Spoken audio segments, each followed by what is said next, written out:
अस्सलाम वालेकुम व्यूवर्स, आप सबका मेरे चैनल पे खुश आमदीद। दोस्तों, उम्मीद करता हूँ कि आप सब खैरियत से होंगे। आज मैं जो आप लोगों को वाक़या सुनाने वाला हूँ वो दो दोस्तों के साथ हुए खौफनाक वाक़ये की बात है। इसमें से एक लड़का बताता है कि पीर का दिन था, रात के 10 बज चुके थे। मैं घर पर आराम कर रहा था कि मुझे किसी ने आवाज़ लगाई कि अरमान नीचे आके दरवाज़ा खोल। मैंने कहा कि पता नहीं कौन आया है। मैं नीचे गया तो जब मैंने दरवाज़ा खोला तो देखा कि वो मेरा दोस्त माजिद था।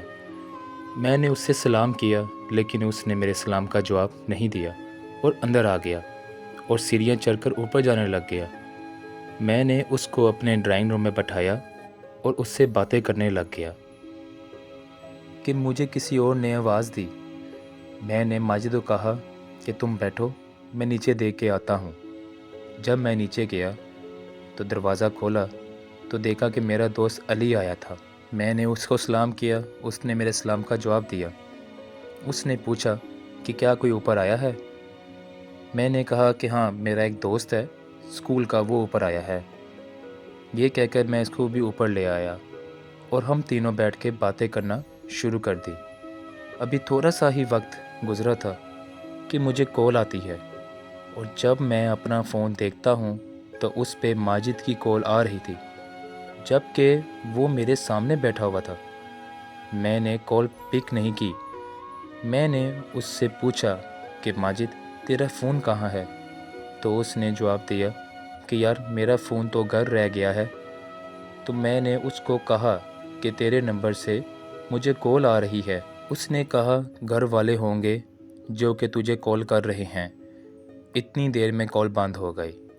जब दोबारा कॉल आई तो मैंने माजिद को कहा कि बात कर ले कि कोई ज़रूरी काम ना हो, लेकिन उसने जवाब में कहा कि यार तू पूछ ले। और जब मैंने कॉल पिक की तो आगे माजिद की आवाज़ आई। मैं उस वक्त खौफज़दा हो गया कि माजिद तो मेरे सामने है, तो फिर कॉल पर कौन है। पर जब मैंने माजिद की तरफ देखा तो वो हंसने लग गया और अजीब सी आवाज़ें निकालना शुरू कर दी और उसकी आवाज़ भारी से भारी होती गई, जिस पे मैं और अली दोनों डर गए। और फिर वो माजिद जो हमारे सामने बैठा हुआ था, वो देखते ही देखते एक काले साए में बदल गया।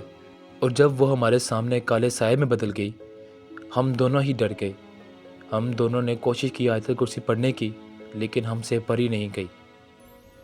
और वो काला साया जो हमारे सामने था वो पूरे कमरे में घूमने लग गया। घूमते घूमते वो एकदम ही गायब हो गया। और जैसे ही वो वहाँ से गायब हुआ, मैं और अली फ़ौरन भागते हुए नीचे आ गए और गली में जाकर खड़े हो गए। उस वक्त गली में भी कोई नहीं था।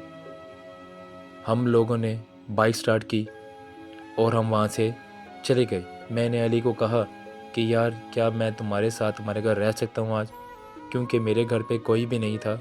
मेरे वालिदैन कराची गए हुए थे और उन्होंने अभी 1-2 दिन बाद आना था। इसलिए मैं फिर अली के साथ उसके घर चला गया और वहाँ पे ही रहा।